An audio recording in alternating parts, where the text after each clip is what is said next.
veterinarian has approved the beef after slaughter. This stamp is placed many times on each breed.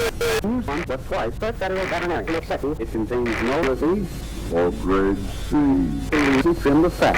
It's cut in 1 inch in thickness.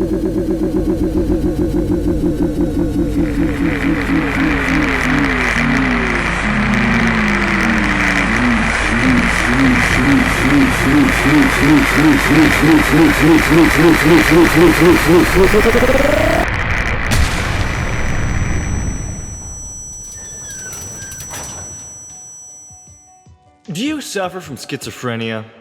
Do you like meat? Like lots of meat? Do you ever get a hankering to chow down on an entire kitchen knife, blade first? Then you will love Golden Light, the only game where you can be bleeding, burning, freezing, in love, poisoned, and covered in rust all at the same time, while simultaneously living through every office worker's greatest nightmare as you're chased by your Dell office computer. Golden Light is a first-person horror roguelike, where you take the role of meat and are tasked with saving your girlfriend from the depths of the gut, which you will soon discover is the meat equivalent of hell. For you. What the fuck?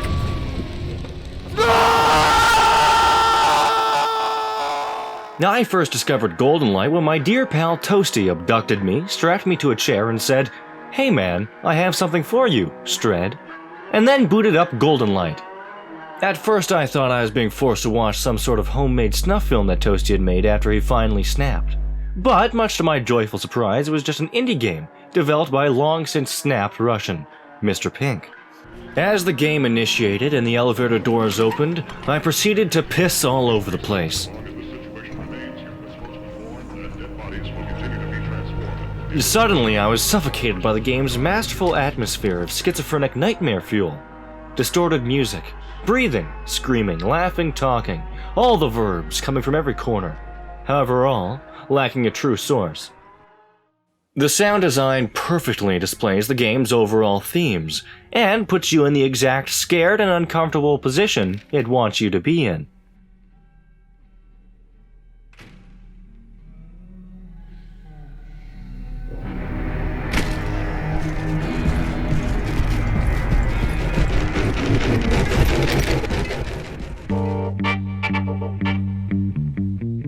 In Golden Light, your one goal is to descend deeper and deeper into the gut. To do this, you must locate all of the shiny keys hidden throughout the floors. These keys can just be lying around or guarded by some hellish meat abomination. Collect them, unlock the elevator, and escape to meet another day. Each floor is randomly generated and is filled to the brim with many different dangers that can bring your run to a gruesome and meaty end. What the fuck? Oh, Aaron. What was it? How the fuck am I supposed to explain what it was? It was a fucking meat mess. That meat mess is one of the most common and dangerous enemies you encounter down here. They hide in plain sight, disguised as inanimate objects.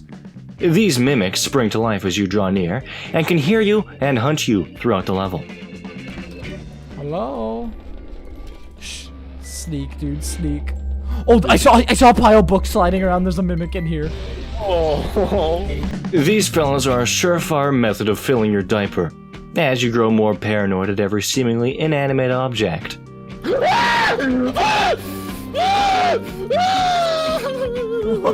the fuck happened? A fucking shelf attacked me.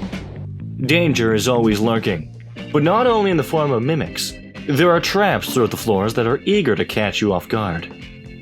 As we first began exploring, Toasty and I grew more and more jaded, being set off by the tiniest of motions. The game built such a horrifying environment that exploited our inexperience as we slowly tried to learn the game. To make things worse, mimics soon became the least of our worries, as we discovered the amalgamate bosses that roam the halls and take a serious amount of effort to take down. However, that would first require us to actually survive till the deeper levels. But fear not, my friend. Luckily, there are multiple ways you can keep your meat inside your body.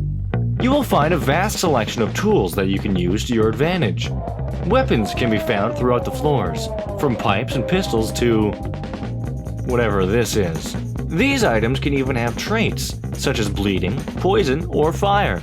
Weapons can contain the regen trait, which allows you to get your health back when struck by the weapon. If you have a regen pistol, Yeah. can you shoot me with it, please?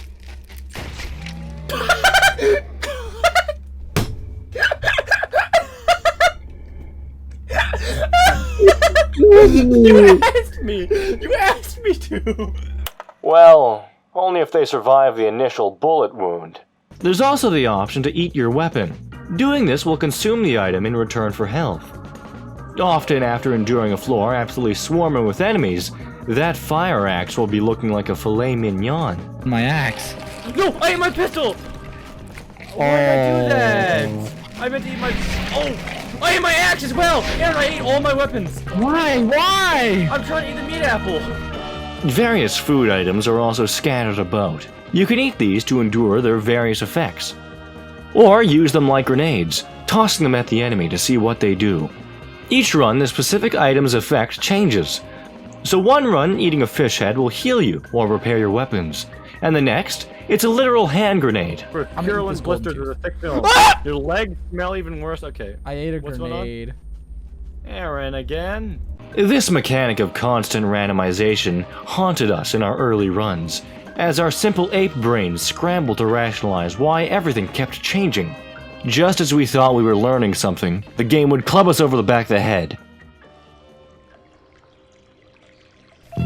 Now this game isn't always the hectic turmoil of the gut. It also has a peaceful hub world, which I've never actually seen because I've only played the co-op.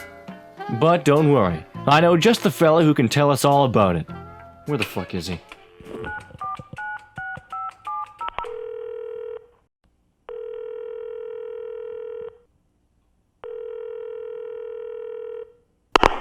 Oh, hey, Stred. Yeah, I got you, buddy. In the single player, the player has access to a vast hub world where they can spend their permanent currencies and unlock upgrades, new areas, and other little secrets. You can also get a meat bicycle and access to some groovy tunes. You can meet some interesting characters who provide insight into what this game is actually about. Now, the story in this game is incredibly cryptic. This probably isn't correct, but this is my personal interpretation.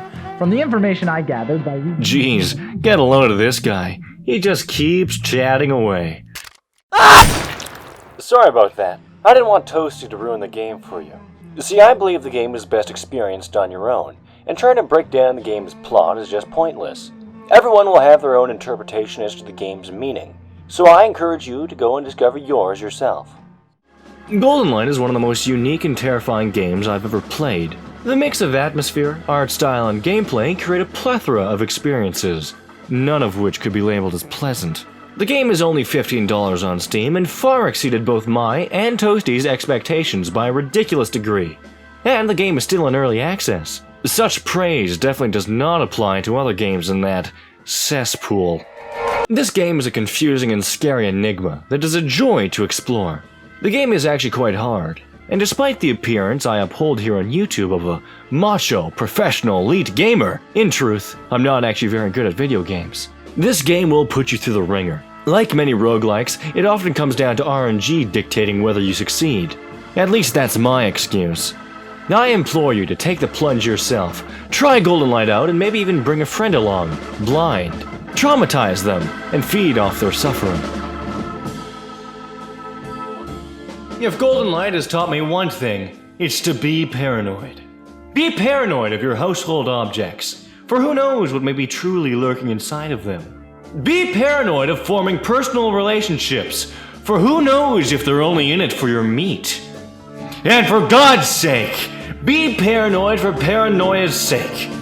For if Golden Light has taught me one thing, it is that being paranoid is your only chance to survive the gut.